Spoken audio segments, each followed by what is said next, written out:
Ito po ang request ng kabiyahero natin, kaya lang hindi pa po ako nakabiyahe na mula Pasig papuntang Terminal 3 via SLEX. Kaya ito muna ang church ng Baclaran hanggang MOA. At shoutout na rin po sa iyo ma'am, sana po nanonood ka. At ito po, labas na po tayo sa Baclaran Church mga kabiyahero. Dito po sa Redemptorist Road mga kabiyahero. Kakanan po tayo dito kasi one way po to rito. At yun po, nasa mga 100 meters lang po mula pagkanan natin galing dun sa Baclaran Church. May pakaliwa po dito at naka-close din po yan sa ngayon mga kabiyahero. Ayan po, di po tayo pwedeng dumiretso dyan. Kaya kakaliwa na po tayo dito sa GG Cruz Street mga kabiyahero. At pag nakakaliwa na po tayo rito, dire-diretsuhin lang naman po natin to. At medyo konting pasyensya lang po dito mga kabiyahero kasi po normal po dito na maraming tao kasi po marami po mga bilihan dito. Pero hindi naman po kayo natatraffic dito ng nagtatagal mga kabiyahero. Dire-diretso na lang po natin to. At pagdating po dito sa pangalawang kanto mga kabiyahero, dito sa Aguara Street, kakaliwa na po tayo rito. Yung sa pakanan po doon, palabas po yun ng Taft. Tayo po ay pakaliwa tayo rito sa Aguara Street. Ayan, dire-diretsuhin lang din po natin ito pag nakakaliwa na po tayo rito. Palabas po tayo ngayon mga kabiyahero sa Roas Boulevard at palabas po ng EDSA papuntang MOA at papuntang Skyway. So yun, sa mga kabiyahero natin dyan, alam ko na marami nagre-request po. Pasensya na po kayo na di ko po muna kayo na-flex. Yun, dire-diretsuhin lang naman po natin ito. At pass forward na lang po natin mga kabiyahero. Diretso lang naman po natin ito. At yun, nakalabas na po tayo dito sa Service Road ng Roas Boulevard. Kakanan na po tayo rito. May MMDA naman po na nagmamando rito. Yan, kakanan na po tayo dito mga kabiyahero. At kakanan na po tayo. Diretsuhin na lang din po natin ito. Tapos po, kakaliwa na po tayo dito para pa makapasok na tayo sa Roas Boulevard. Huwag na po kayong dumiretso doon kasi palabas na po sa EDSA northbound. Tapos,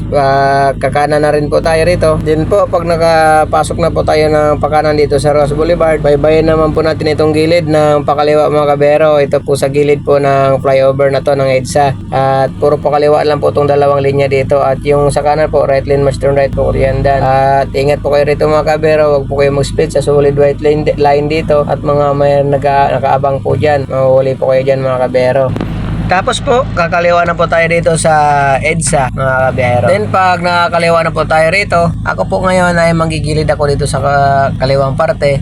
Kasi po, yung sa kanan ay yung padiretso po dyan sa lahat mo ng mga papuntang MOA at yung request nga po ni Idol na Baclaran Church to MOA. Ayan po kabiyahero, diretsuhin nyo lang po yan. Huwag na po kayo pumisto dito sa pwesto ko. Yan lang po, yan na po kayo dumiretso. MOA na po ang tagos niya na yun po sa dulo. Dulo po niyan ay MOA mga kabiyahero. At makikita nyo naman po doon kung yung mga parking lot doon kung saan po banda. May mga mag-alalay naman po sa inyo doon. Kaya ako naman po ay dito na po ako papunta mga kabiyahero. Papunta naman po ako ng Skyway ramp. Magra-ramp po tayo ngayon sa NAIA mga kabiyahero papuntang Skyway north at southbound. So yun, diretsuhin nyo lang po na naman ito mga kabiyahero pag nakakaliwa na po kayo dito sa Macapagal Boulevard. At magigit na lang po tayo dito mga kabiyahero hanggat hindi pa po natin makita yung sign na pa Skyway ramp. Baybayin lang naman po natin ito. Fast forward na lang din po natin mga kabiyahero. At dito pa lang po sa Ayala Malls mga kabiyahero, yan makikita nyo na po yung sign na papuntang Skyway at airport. Kaya dito na tayo mananatili sa linya natin. Tapos pagkatawid po natin sa intersection mga kabiyahero, manggigilid na tayo dito sa kaliwa. Kasi yung sa kanan na yan, baka makapasok po kayo dyan, papunta po yan ng PITX at mga papuntang Cavite o mga papuntang Cavitex. Kaya po tayo ay dito na po tayo papasok o raramp sa papuntang airport at Skyway mga kabiyahero. Tapos po, pag nakaramp na po tayo, fast forward na lang din po ulit natin mga kabiyahero para di na masyado mahaba yung video natin. Yung mga importante lang po ang kukuhanan natin. Then pagkababa po dito mga kabiyahero, ayan po makikita nyo po sa kanan yung papuntang Terminal 1 and 2 at sa sukat sa Parañaque. At tayo po ay dito na po tayo hilera o lilinya sa Skyway at Terminal 3. At pagdating din po natin, fast forward na lang po natin ng mga kabiyahero. Pagdating po natin dito, ayan po yung babaan ng papuntang Terminal 3 at mga papuntang SLEX at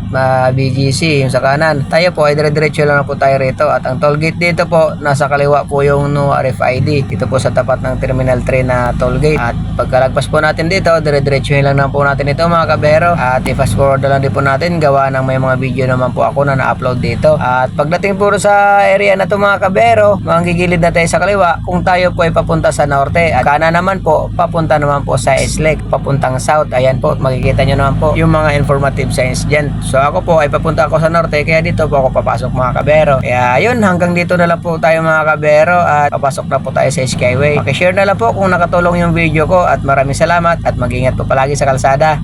God bless.